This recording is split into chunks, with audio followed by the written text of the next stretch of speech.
Imagine a world where distraction is the new normal, where every buzz, every notification pulls us away from what truly matters, our focus. But what if there was a secret to mastering your mind? A method to unlock levels of productivity you didn't think were possible in a world designed to distract you.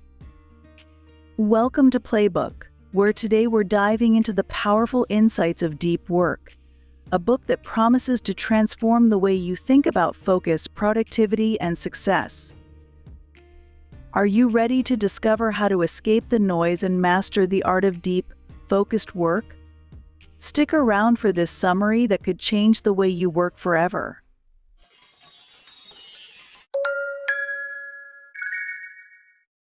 What is deep work? Deep work refers to professional activities performed in a state of distraction-free concentration that push your cognitive capabilities to their limit. These efforts create new value, improve your skills, and are hard to replicate. As Newport argues, mastering this skill is essential for two reasons. 1. Deep work is becoming increasingly scarce with the rise of technology. Constant interruptions make it difficult for people to maintain focus. However, those who can harness deep work will thrive.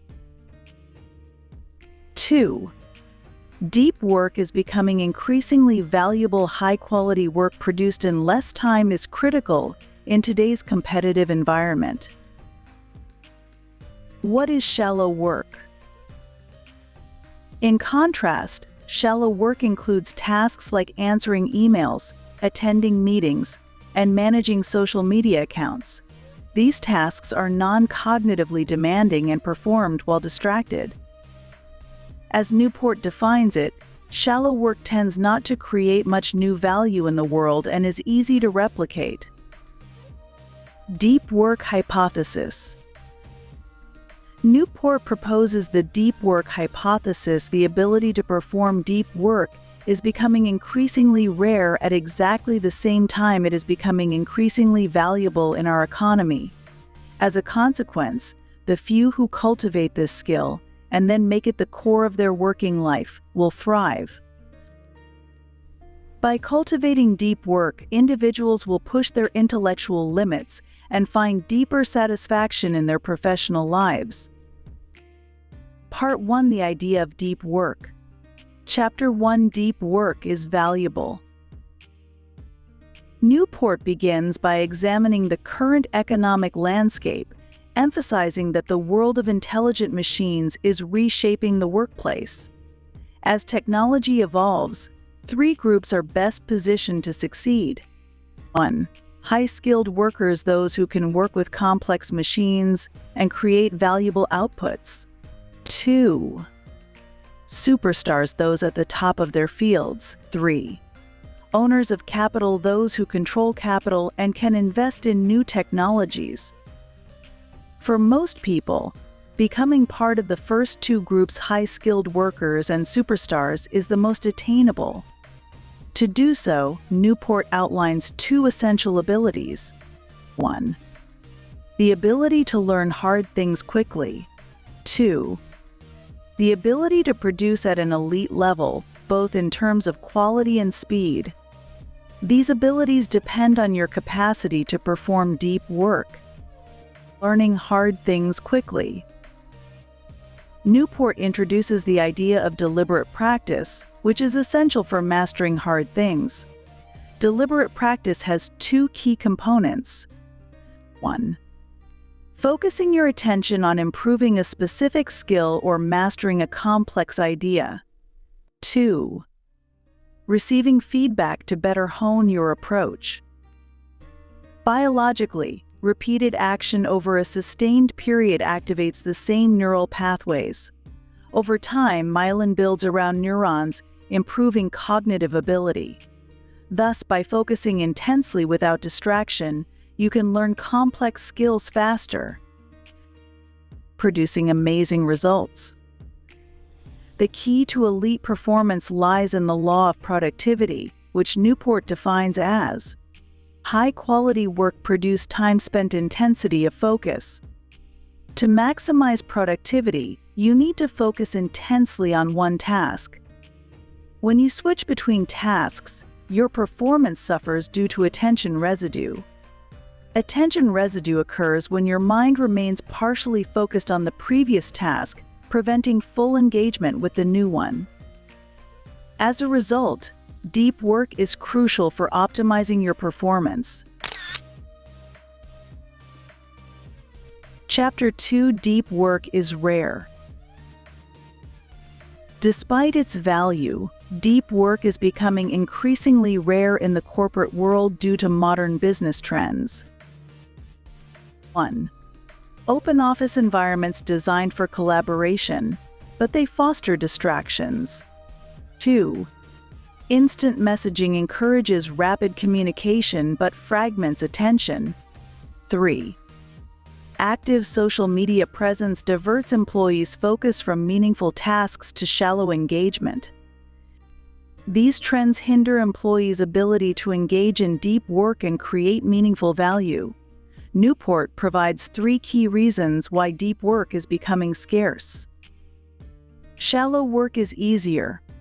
Employees prefer shallow work because of the principle of least resistance, which states, in a business setting, without feedback on the impact of various behaviors on the bottom line, we will tend toward behaviors that are easiest in the moment.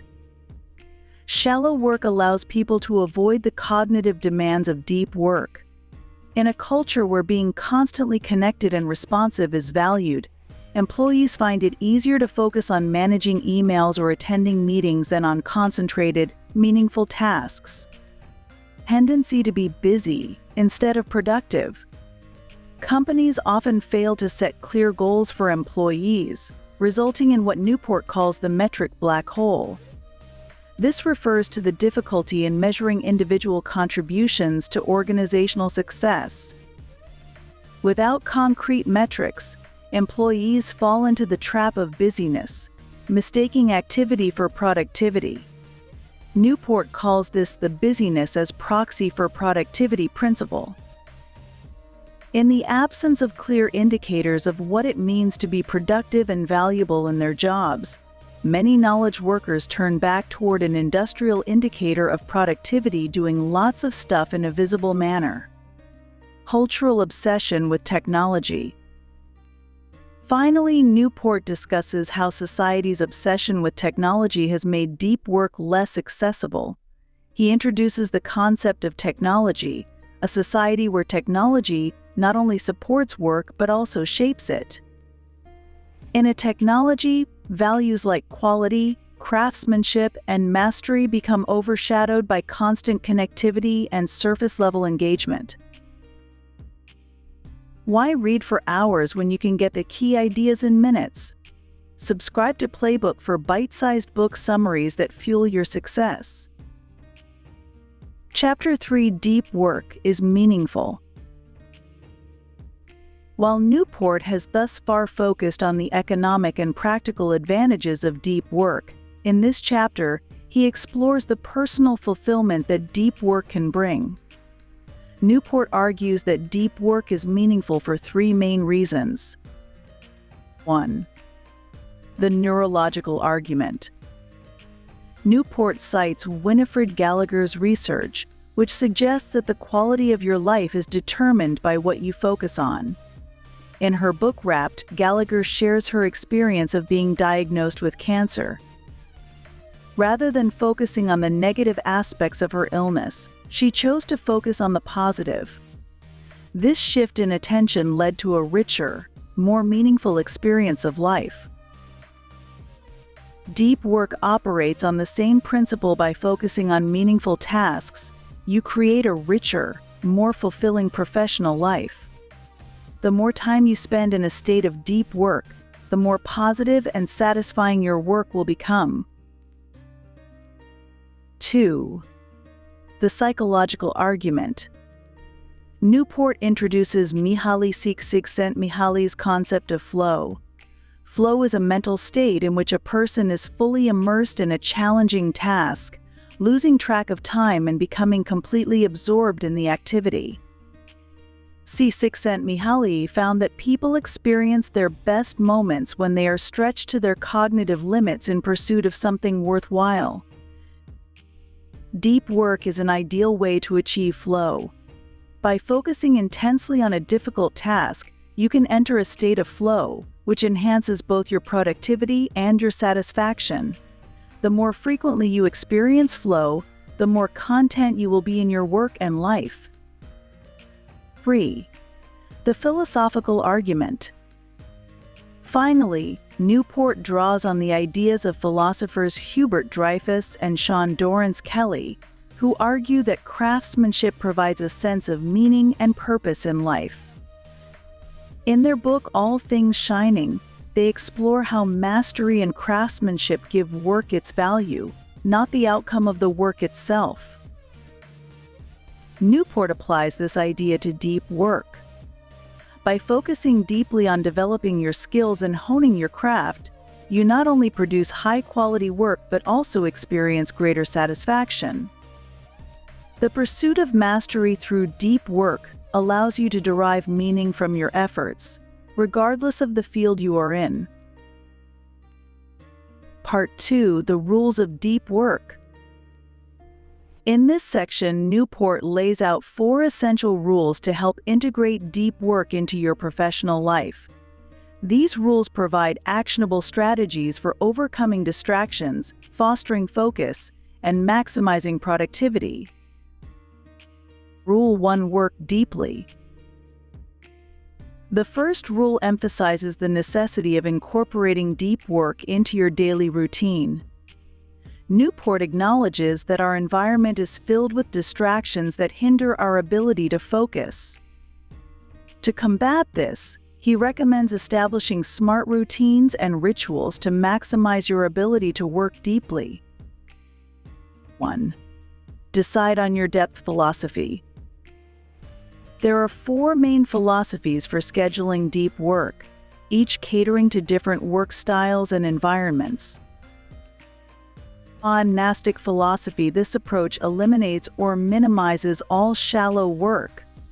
It's best for those whose success depends heavily on deep work. Bimodal philosophy, this involves allocating specific blocks of time for deep work, while allowing for shallow work at other times. It's suitable for professionals who cannot entirely cut out shallow tasks. Rhythmic philosophy, this approach creates a regular habit of deep work, scheduling it consistently at the same time each day or week. Journalistic philosophy, this method allows for deep work whenever free slots appear, similar to a journalist working on tight deadlines. 2. Ritualize your deep work. Newport emphasizes the importance of creating rituals that support your deep work sessions. Here are some guiding questions to develop your rituals. Where will you work and for how long? Designate a specific location for deep work, whether it's an office, library, or cafe, and determine the duration of your deep work sessions. How will you work once you start? Set clear rules for your deep work, such as banning internet use or using productivity techniques like the Pomodoro technique. How will you support your work? Ensure you have everything you need: snacks, coffee, or a comfortable chair to minimize interruptions. 3. Collaborate with others. While deep work is often seen as an individual endeavor, Newport notes that collaboration can also enhance the depth of work. He introduces the theory of serendipitous creativity, which suggests that spontaneous interactions can lead to creative insights. However, to maintain deep focus, it's important to separate deep work sessions from collaborative efforts. 4. Execute like a business. Newport adapts the 4 disciplines of execution framework 4DX to help individuals implement deep work strategies. focus on the wildly important. Identify a few critical goals and direct your energy towards them. Act on lead measures. Track activities that lead to success, such as time spent on deep work rather than outcomes. Keep a compelling scoreboard. Maintain a visible display of your progress to motivate you and keep you accountable. Create a cadence of accountability. Establish regular check-ins to review progress and make necessary adjustments. 5. Be lazy. Newport argues for the necessity of downtime. He emphasizes that rest is essential for effective deep work, as it allows your brain to recharge and aids in creative problem-solving. When you give yourself breaks, you foster better focus and overall productivity. Rule 2. Embrace boredom. Newport argues that the ability to concentrate intensely is a skill that must be trained. In an age of constant distractions, it's crucial to learn how to tolerate boredom. Here are some strategies he suggests. 1. Take breaks from focus. Instead of giving in to distractions at the first sign of boredom, Newport encourages you to resist the urge to check your phone or social media. Schedule specific times for distractions to reduce the frequency of interruptions during your deep work sessions. 2. Work with Rooseveltian intensity. Inspired by Theodore Roosevelt's intense work habits, Newport suggests setting tight deadlines for high-priority tasks. By imposing artificial constraints on your time, you force yourself to focus deeply and produce results quickly. 3. Meditate productively.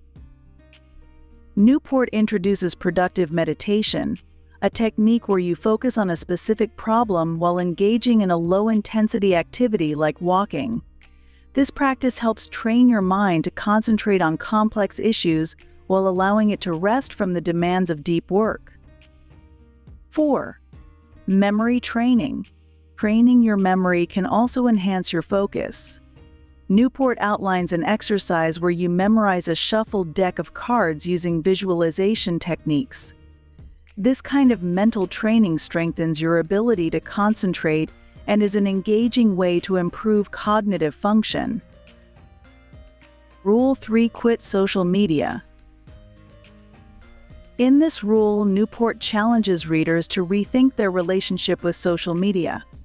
He suggests adopting a more selective approach to using network tools, focusing on their value relative to your personal and professional goals.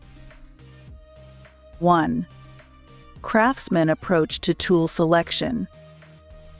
Instead of using an any-benefit approach where you adopt tools based on any perceived benefit, Newport advocates for the craftsman approach. Identify the key factors that contribute to your success and happiness, and only adopt tools that significantly enhance those areas. 2. Use the law of the vital few. Apply the 80/20 principle by identifying the high-level goals in your life and the few key activities that will help you achieve them.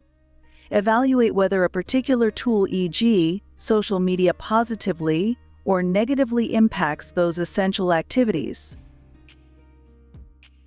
3. Take a 30-day break.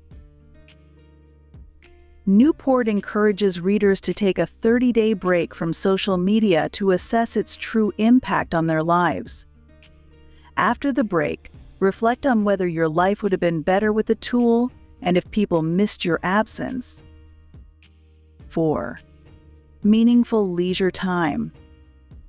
Newport emphasizes the importance of filling your leisure time with meaningful activities rather than passive consumption of entertainment. Plan how you will spend your free time in advance, ensuring that it contributes to your personal growth and satisfaction. Rule 4. Drain the shallows. The final rule focuses on minimizing shallow work to make more room for deep work in your life. Newport offers practical strategies for reducing distractions and ensuring that your time is spent on what truly matters. 1. Schedule every minute of your day. Newport recommends that you plan your workday by scheduling every minute. Divide your day into blocks of time, assigning specific tasks to each block. This method helps to ensure that you allocate sufficient time for deep work. 2. Limit shallow work. Determine what percentage of your time can be allocated to shallow work and stick to it. Newport suggests limiting shallow tasks to around 30 to 50% of your work week. If you find that most of your work consists of shallow tasks, consider seeking a position that allows for more deep work. 3. Set a hard stop time. Newport practices fixed schedule productivity, meaning he does not work past a certain time, e.g., 5:30 p.m. This commitment forces you to prioritize deep work and encourages efficiency, as you'll need to complete your tasks within that time frame. 4. Become hard to reach. Newport provides tips for managing your email and communication to prevent shallow work from interrupting your deep work sessions. Make senders do more work, use filters, and set expectations so that others must justify their need for your attention. Do more work in your responses when replying to emails. Provide thorough answers that address the underlying issues. Don't respond if the email doesn't warrant a response. Let it go. Only engage when necessary to protect your time. Conclusion: a deep life is a good life. In the conclusion, Newport reaffirms the central thesis of deep work. He emphasizes that deep work is not just a productivity strategy, it is a path to a more fulfilling and meaningful life. By cultivating the ability to focus deeply, you not only improve your professional performance but also enhance your overall satisfaction and quality of life. As distractions continue to proliferate, mastering the art of deep work will become increasingly critical. The journey to focus may be challenging, but the rewards both professionally and personally are worth the effort. With Newport's strategies in hand, you are now equipped to navigate the complexities of modern work life and cultivate a deep, meaningful, and successful career. What other book would you like to summarize by us? Comment it.